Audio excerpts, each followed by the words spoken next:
Hi dear student, फिर से एक बार अपने चैनल एमएस क्लास में स्वागत है। उम्मीद करता हूँ सब लोग मस्त होंगे, स्वस्थ होंगे और अच्छे से पढ़ाई कर रहे होंगे। तो ये क्वेश्चन है हमारा क्लास 10 के मैथ्स का, जो कि है प्रश्नावली 4.3 का है ना। और इसके साथ 4.3 कंप्लीट हो जाता है। यही लास्ट क्वेश्चन रहता है, क्वेश्चन नंबर 5 है ना। उसके बाद हम लोग नेक्स्ट वीडियोज़ में 5 पॉइंट को स्टार्ट करेंगे। तो जो भी नए हैं चैनल में, सब्सक्राइब नहीं किए हैं तो चैनल को सब्सक्राइब करके रखें, ताकि हर एक वीडियोज़ का नोटिफिकेशन मिलते रहे और आप सीख सकें, है ना। क्वेश्चन नंबर 5 क्या कहता है, देख लो। क्या परिमाप 80 मीटर तथा क्षेत्रफल 400 मीटर स्क्वायर के एक पार्क को बनाना संभव है? यदि है तो उसकी लंबाई और चौड़ाई ज्ञात कीजिए। चौथा क्वेश्चन भी वैसे ही था, तीसरा क्वेश्चन भी वैसे ही है। अब ये पांचवा क्वेश्चन को भी आसानी से हल कर लो, है ना।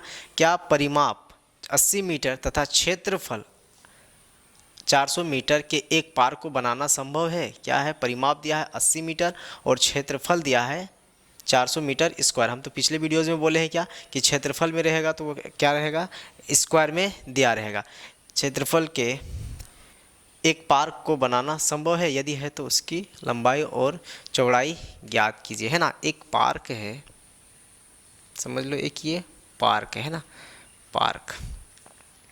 नाम दे दूँ, ये लंबाई है तो x, ये चौड़ाई है तो y, है ना।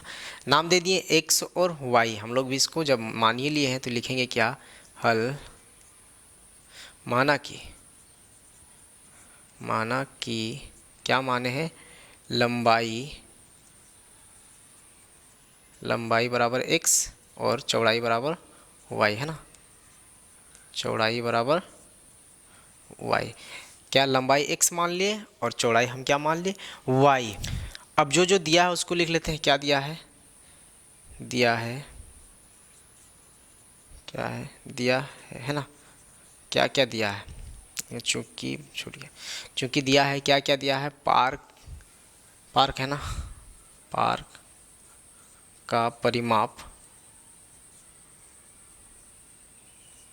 परिमाण नहीं, परिमाप कितना दिया है, 80 मीटर। और क्या दिया है, क्षेत्रफल भी दिया है, पार्क का क्षेत्रफल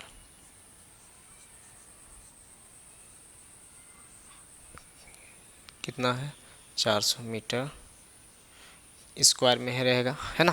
क्षेत्रफल है तो स्क्वायर में ही रहेगा। यहाँ तक कर लिए, जो जो दिया है लिख लिए, है ना। अब क्या बोला था, यदि है तो उसकी लंबाई और चौड़ाई ज्ञात करें। लंबाई और चौड़ाई किस में आता है, आयत आता है। तो लिखेंगे क्या, आयत का परिमाप दिया है, परिमाप दिया रहता है, उसमें परिमाप ही ज्ञात किया जाता है। परिमाप, आयत का परिमाप बराबर क्या होता है, 2 इंटू लंबाई प्लस चौड़ाई, है ना। फॉर्मूला यही होता है। आयत का परिमाप अगर याद नहीं है तो आप याद कर लेंगे, है ना। क्या होता है, 2 इंटू लंबाई प्लस चौड़ाई। तो आयत का परिमाप हमें मालूम है कितना है, 80 दिया हुआ है। इसका लिखेंगे 2 इंटू, या फिर ब्रैकेट भी दे सकते हैं, कोई दिक्कत नहीं, इंटू लंबाई प्लस चौड़ाई। तो लंबाई हम क्या मान लिए, x प्लस, और चौड़ाई हम क्या माने हैं, तो y। तो ये कर सकते हैं। यहाँ देखो, इसको, ये संख्या है ना, इसको हम क्या कर देते हैं, बट्टे में लेकर आ जाते हैं। 80/2 इक्वल्स टू x का x प्लस y का y। इसको काटेंगे तो कितना आ जाएगा, 40। इसको अच्छे से लिख लेते हैं, क्या हो जाएगा, x plus y equals to 40। ये हम समीकरण में अच्छे से लिख लिया। आप लोग भी चाहेंगे तो अलग साइड में लिख सकते हैं, या फिर अच्छे से आप इसका इधर कर दिए और कुछ नहीं किए, है ना। x plus y equals to 40। आइए इधर समझते हैं, है ना। इसको यही लिख लेते हैं ना। क्या हो जाएगा, x का x हो जाएगा और बराबर, क्योंकि हम x का निकाल रहे हैं मान पूरा, क्योंकि हमको x जानना है ना। 40 का 40, ये चेंज नहीं होगा, ये प्लस था, इधर आके माइनस का y हो जाएगा, है ना। यहाँ तक क्लियर है। क्या हो जाएगा, x equals to 40 minus y निकल गया। अब हम लोग चलते हैं इधर, x निकल गया। अब हम लोग चल सकते हैं इसमें, परिमाप तो हो गया ना। अब किसमें, क्षेत्रफल में चलते हैं। तो लिखेंगे क्या, आयत का परिमाप था, अब ये क्या हो जाएगा, अब, या फिर पुनः लिख सकते हैं, आयत का क्षेत्रफल, है ना। आयत का क्षेत्रफल क्या होता है, आयत का क्षेत्रफल बराबर लंबाई गुने चौड़ाई, है ना। लंबाई गुने चौड़ाई। तो लंबाई मेरा क्या है, x है, लंबाई मेरा क्या है, x, और क्षेत्रफल हमें तो मालूम है ना, क्षेत्रफल भी मालूम है कितना है 400। 400 लंबाई गुने चौड़ाई मेरा क्या है, चौड़ाई y है, y। तो 400 का 400 रहने देते हैं बराबर x भी हमें मालूम चला है, इससे परिमाप से क्या आया 40 माइनस वाई। तो लिख देंगे 40 माइनस वाई इंटू वाई, है ना। तो ये क्या हो जाएगा 400 का 400 और ये क्या हो जाएगा, दोनों से मल्टीपल हो जाएगा ना, इंटू है तो ब्रैकेट मान लो।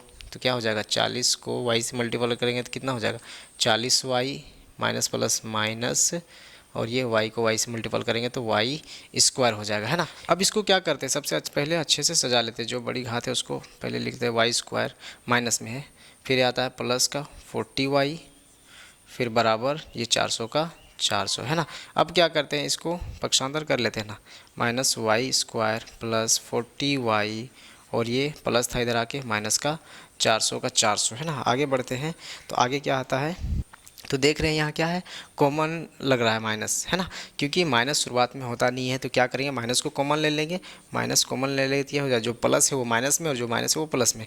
तो ये क्या हो जाएगा वाई स्क्वायर हो जाएगा, फिर ये प्लस था तो माइनस क्यों, माइनस प्लस माइनस होता है, 40 का 40 वाई का वाई माइनस माइनस प्लस 400 का 400 0। तो क्या हो जाएगा, ये माइनस ख़त्म हो जाएगा तो ये निकल जाएगा क्या, ये y square minus 40 y plus 400, है ना, 400 इक्वल्स टू 0। लिखेंगे क्या, अब a बराबर क्या हो जाएगा 1, b बराबर माइनस का 40 और c बराबर प्लस का 400, है ना। तो ये लिख लिए। अब क्या करेंगे, चूँकि विविक्तर बराबर है ना, विविक्तर का क्या होता है डिस्क्रिमिनेंट, d बराबर क्या होता है बी स्क्वायर माइनस 4ac, है ना, बी स्क्वायर माइनस 4ac लिख देंगे। b क्या है 40 है, माइनस का 40 का इसको स्क्वायर कर देना है, माइनस का माइनस 4 का 4 इंटू a मेरा 1 है और c मेरा 400 है, इसको लिख देना, है ना। अब जो होता है करते हैं, इधर कर लेते हैं ना, गुना कर लेते हैं, 40 को 40 से गुना करेंगे तो कितना होगा 4 चौके 16, 1600 हो जाएगा। माइनस माइनस क्या हो जाएगा प्लस हो जाएगा, जब भी स्क्वायर से मल्टीपल होता है माइनस तो वो प्लस बन जाता है। अब ये क्या है माइनस का माइनस क्या हो जाएगा 4 चौके 16, है ना, 4 चौके 1600, ये भी 1600 होगा, ये भी 1600, तो क्या निकल गया इधर 0 आ गया। तो मतलब क्या, जीरो क्या निष्कर्ष निकालता है, दो मूल बराबर होते हैं, है ना। धनात्मक है लिख देते हैं, धनात्मक या फिर पॉजिटिव भी लिख सकते हैं, धनात्मक है लिखेंगे, अतः यह वास्तविक मूल है, वास्तविक मूल है एवं इसके दो मूल, दो है ना, दो मूल बराबर होंगे, यहाँ लिख देते हैं बराबर होंगे। फाइंड करते हैं अभी कैसे बराबर होता है, तो एक प्लस के लिए होता है और एक माइनस के लिए होता है ना। 4 प्लस के लिए कर लेते हैं ना प्लस, तो क्या हो जाता है इसका फॉर्मूला, द्विघाती सूत्र बराबर, द्विघात सूत्र बराबर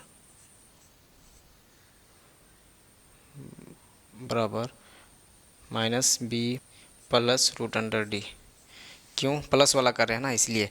तो क्या हो जाएगा माइनस का माइनस, और b मेरा क्या है 40 है, माइनस का 40 प्लस और d मेरा 0 है, तो ये क्या निकल गया माइनस माइनस प्लस 40, आंसर हो गया एक ये, और दूसरा हो गया 4 माइनस का क्या होगा द्विघात सूत्र, द्विघात सूत्र बराबर क्या होता है minus b minus root under d, तो माइनस का माइनस और b मेरा 40 है और d मेरा क्या है 0 है, तो कितना निकल जाएगा माइनस माइनस प्लस 40 के 40, ये माइनस के ख़त्म हो जाएगा, तो यही हमारा आंसर निकल गया, है ना। तो देखिए दोनों मूल बराबर हो गया ना, इसका भी 40 आया, इसका भी 40 आ गया। तो ये भी क्वेश्चन हम लोग का आसान तरीके से हल हो गया। उम्मीद करता हूँ कि क्वेश्चन आप लोग को समझ में आ गया होगा। जिसको भी समझ नहीं आया होगा वो हमें कमेंट सेक्शन में कमेंट्स कर सकते हैं। और जो चैनल को सब्सक्राइब नहीं किए हैं तो चैनल को सब्सक्राइब करके रखें, ताकि जब नेक्स्ट लेसन स्टार्ट करेंगे चैप्टर नंबर 5, जो कि हमारा है अरिथमेटिक प्रोग्रेशन का, है ना, जिसको हम लोग हिंदी में क्या कहते हैं, समांतर श्रेणियाँ, है ना। तो चैनल को सब्सक्राइब करके रखें ताकि हर एक वीडियोज़ का नोटिफिकेशन मिलते रहे। Thank you for watching.